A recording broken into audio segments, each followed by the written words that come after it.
Hey there, Ron Sullivan, your online hitting consultant. This young man just finished 14-day top hand arm therapy with me online. Him and his dad have worked really hard and trying to just send some new messages to the brain as far as what this backside mechanism is supposed to do. And you're going to see, again, just like I did in my last video with the young lady, that from the ground up, changes happen when a player starts trying to set their backside up more to hit. A lot of the things that we chase in the baseball swing in terms of mechanics usually come down to just a breakdown of understanding of what this mechanism is supposed to do. And basically, this is the drill that we were working on. He's isolated, working with one hand on the bat. Now, this is his first day in the cage after the 14-day program. His first day in the cage, and obviously this is before swing over here. And again, my demonstration here is not just to show, because I think it's just boring to show no elbow drag anymore for me. Right? And I know that's what a lot of guys are looking for. I just don't want my kid to elbow drag anymore. If you really do this right, then you're going to train a player from the ground up to be a better hitter. Right? There's a lot of different ways to get a look where the player's elbow is not coming underneath. That's not what the feeling you want. Right? You can get a player to just take their top hand arm and pin it in their side and turn their backside around in a circle, and they're not going to look like they're elbow dragging anymore. But are they feeling the explosiveness of the top hand arm and the range of motion that ultimately your player's going to need? Are they going to be able to make adjustments in this game? If you wedge your top hand arm into your side and just turn your body, right, you're not going to be able to make adjustments on pitches away, pitches in different parts of the zone. The top hand arm has to be free to move in the direction of where the ball is pitched. If you're going to get behind a ball, the top hand arm is the smart mechanism to do that with. Right? Also, players have problems with getting too much weight forward because young players are front side dominant. Why do they do that? Because they don't understand what this mechanism is supposed to do. Players, you may have a player at home that arm bars. You're trying to figure out a way to keep their arm bent in some way. Well, if you train a player to use their backside, they'll stop arm barring. Why? Because we want players to understand that if you divide them in half like this is the strong part of my swing. The front side is reactive to what the back side of my body is going to do. I don't want my front side doing something to dictate how this is all going to move. And that's how youth players hit. That's why you see them kind of climb out on their front leg a little bit, because they're dragging the bat from behind them. Right? And so when you train a player what this mechanism is supposed to do, right, you're going to see from the ground up changes happen. I'm going to demonstrate that today. This young man, again, first time back in the cage. And I've got a few swings here, but here's one of them. You're going to see a tremendous difference in approach. And this all comes down to a player now understanding, hey, oh, I get it. What is my top hand arm supposed to do? Just like that. Boom. So we get full range of motion. This is a player that obviously has increased his pop. Right? You can see he was kind of stuck at contact. Here, it wasn't just one swing. I have another swing as well. All right, he's stuck at contact. He's not using the full range of motion. The top portion of his top hand arm is, like most young players anyways, is kind of leveraged in the side of his body, right? And he's using his forearm and his wrists basically in this portion of his swing to kind of flip the bat through the zone.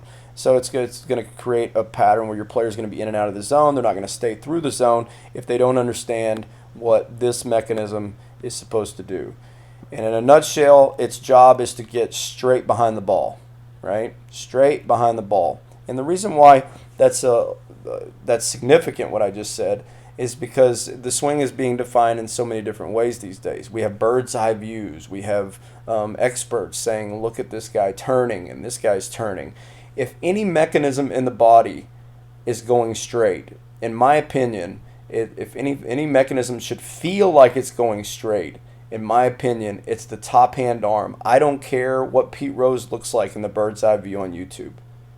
Right? I don't care if it looks like he's rotating everything around to the ball.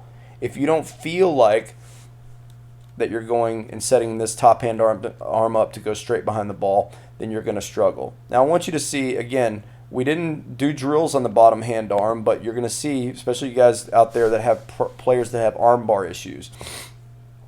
In general, the arm bar issues and front arm issues in general come from a player not understanding that I'm trying to set up this mechanism to get behind the ball and drive it. When a player is sending commands that say, this side of my body is doing most of the work, my front side is responding to that. In other words, if I get a pitch way inside and my top hand arm knows I've got to get there in a hurry and I'm going to go straight to that point, your bottom hand arm is not going to resist that. right? Your bottom hand arm is going to do everything to get out of the way. If you think this isn't very significant, we'll go back to the first swing on both of these. I was happy enough to get a high pitch on his before swing and a high pitch in his after, right? And you watch the changes that have happened fundamentally from the ground up. Again, first time in the cage.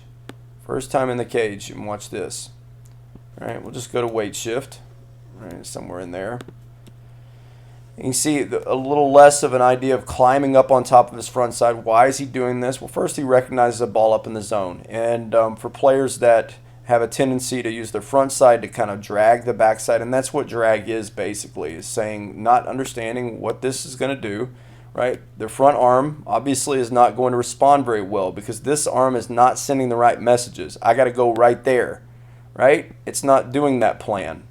It's coming underneath, coming underneath, coming underneath. So therefore, the bottom hand arm just is not reacting the way that it's supposed to. Not because he doesn't do a drill with the bottom hand arm. It's because his top hand arm is not doing what it's supposed to do. Right? And look at this approach on the high pitch. Again, we didn't work on high pitches. We didn't work on hitting balls with two hands. We worked on one movement. Watch this. What the heck? Full range of motion of the top hand arm. That's hard to do on a pitch up in the zone too, by the way. Really getting that piece of the puzzle behind the ball. And you got to hear me out. It's all about that.